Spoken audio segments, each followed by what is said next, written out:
Welcome to Motherhood and ADHD. I'm your friend, Patricia Sen.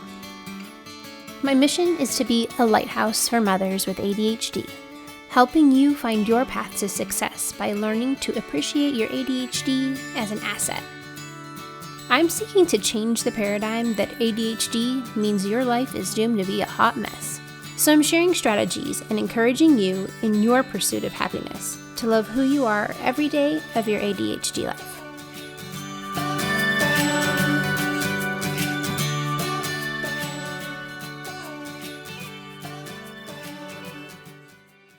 Hey there, successful mama. It's Patricia. So glad you're here today. And we are continuing on our Wise Money Management for ADHD series. And today we're talking about protecting your bank account. So before I was a mom, and before I was a middle school teacher, I worked at a local bank. I was a branch manager. And one of the things that just broke my heart was when people would come in with super overdrawn accounts. They would just have so many fees on their account because they had spent money they didn't have. And, they would ask for help and I would take a look at their account and they would spend like $2.50 at Taco Bell and then bam, overdraft fee. So they just bought themselves a $40 taco. Or they spent $15 at the gas station and there was a $35 overdraft fee. So they're spending like $10 a gallon on gas. I mean, it was just so heartbreaking. Like there were people who didn't have much money who were overdrawing accounts, but I would say just as often it was people who had plenty of money who were overdrawing their accounts. And I understand there has to be that recourse of, hey, you can't spend money you don't have. But also you need to put in that buffer for yourself on how you can prevent that from happening.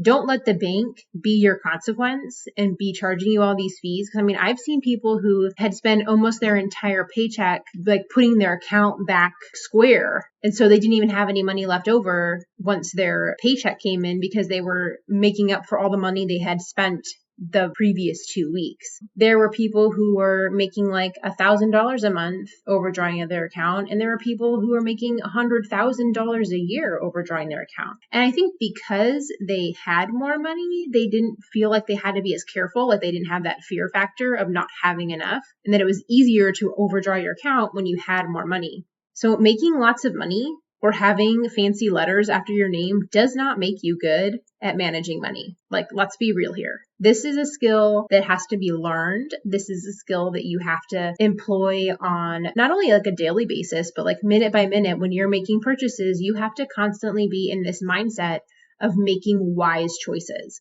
And it's hard. Don't get me wrong. Like, even though I'm pretty good with money, like I still can be an impulse buyer, buy goofy things I don't need. But I also am really okay with returning things that I realized I shouldn't have bought.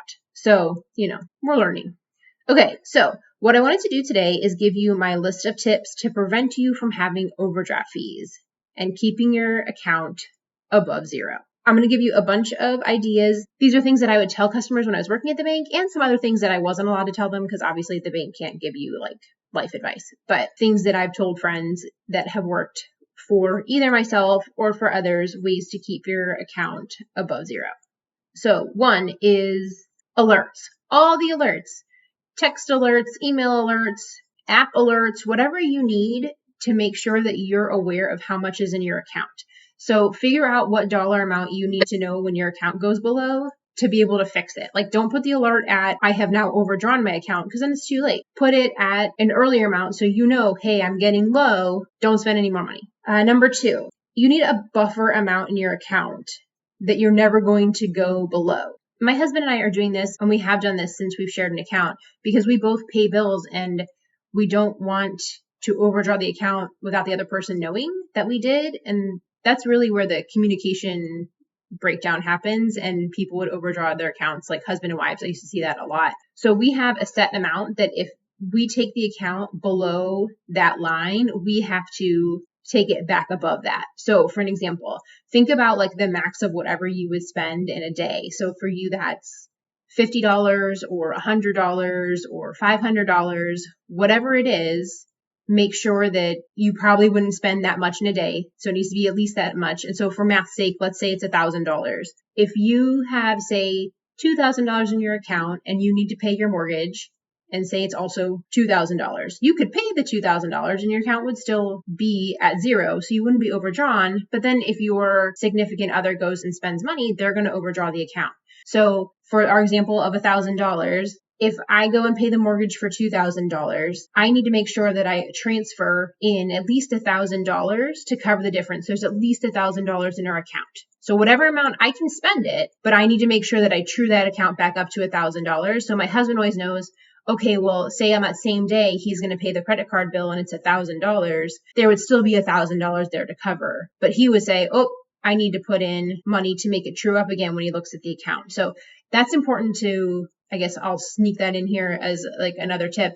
Whenever you're buying stuff, you should know how much is in your account all the time. You should be aware of that. If that's not a habit of yours, then you need to make that a habit. Whether you peek at it every day. I mean, the great thing about technology is you can have them send you an email every day to look at it. Just make sure that you don't do it so often that you just start to ignore all of the alerts and updates, because that obviously isn't helping anybody. Okay, next one. An overdraft transfer is another option. This is not my favorite because I don't like pulling from savings, but obviously it's better than overdrawing your account. It's essentially just a modification of the buffer system. The bank will pull from another account to cover whatever you spend plus whatever amount you choose. So if you ask them to do an extra $200, if you spend your account below $30, they will pull the $30 to cover it plus another $200 and put your account back positive $200. But they will charge you a fee for that service. So you can have that in place, but if you can do it yourself and come up with your own system to create that transfer, then obviously you would save yourself the service fee. The next tip is to schedule all your bills the day after you put your check in the bank from payday. So if you can do direct deposit, that's going to make your life a lot easier. But if you can't, sometimes that's not an option. Have it so that all your bills come out right after your payday. So one, you don't think that you have more money than you have because you already spent that money. And two, the money will be there because it's right after payday. All right, next one is tell your bank to turn your debit card off at zero. That's an option as well. Obviously, you can't overdraw your account then because they won't let you use your card if you don't have any money. Now, the caveat to this is that if you use that card to pay bills and you now don't have any money and you already scheduled your, say, electricity payment to go through that day, well, you might end up with a fee from the electricity company because it won't go through. So that's an option, but be aware of the cons on that as well. My true advice would be just don't use your debit card for your account that you're paying your bills out of for your little incidental costs. So, you shouldn't be using the same card for the account that pays out your mortgage or your rent and your bills. And then also that you're running to Starbucks for, or going to lunch. Because that was, I would say, one of the hardest parts is that when people would come in looking at their accounts when they'd overdrawn, there's no formula on how it goes through your account. It's just by the processing time on places it's not necessarily how you spent it either. It's not well, I went here at 8 a.m. and then I went here at 9 a.m. So they're going to charge them in that order. It depends on the technologies of the interwebs, how things get sent in and the timing. You don't know what order they're going to come through on. And so point being, don't use your debit card for the same account as you're paying your bills out of. Have your bill money separate and then do a separate card for paying for little things. What does that look like? If you are responsible with credit cards, I do all my shopping on credit cards, but I always, always, always pay off my credit card 100%. I do not carry over a balance because the amount that you'll pay in interest will go more than whatever you would have paid in the overdraft fees. So you have to have that discipline in place before you do credit cards all the time. Another way to do this is to do a prepay card. I really like the Bluebird card that's offered through Walmart in conjunction with American Express. So it's a prepay card, so you can only spend what you have on it. And it's an American Express, so it's accepted almost everywhere. And there are a few places that don't take Amex, but they're pretty rare. But it's a really cool program. I'm not affiliated or anything. I've used it before for work, and it was very user-friendly. The app, you can transfer money fairly quickly.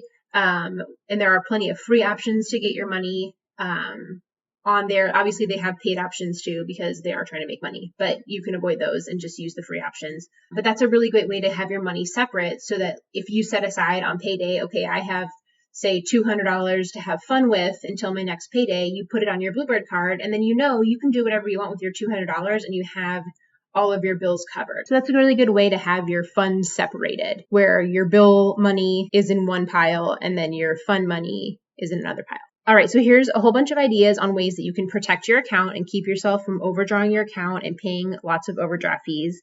So what I want you to do is just think about all those things and figure out what's going to work best for you, your family situation, and implement the system that's going to keep you all successful. Obviously, you don't need all of the ideas, and some of them won't work for the situation that you're in. So take an hour to set up the system, have it ready to go, so that you are investing in wise money management for the future. It is going to take you a little bit of time to create that system that works best for you, but it's totally worth it in the long run to save yourself a lot of money and a lot of stress. So, successful mama, figure out what works best for you and your family, and I can't wait to hear the success stories that are coming shortly. I know they are. All right, have an awesome week, and I'll talk to you soon. Thank you for listening to Motherhood and ADHD. For more resources, head over to our website, www.motherhoodandadhd.com.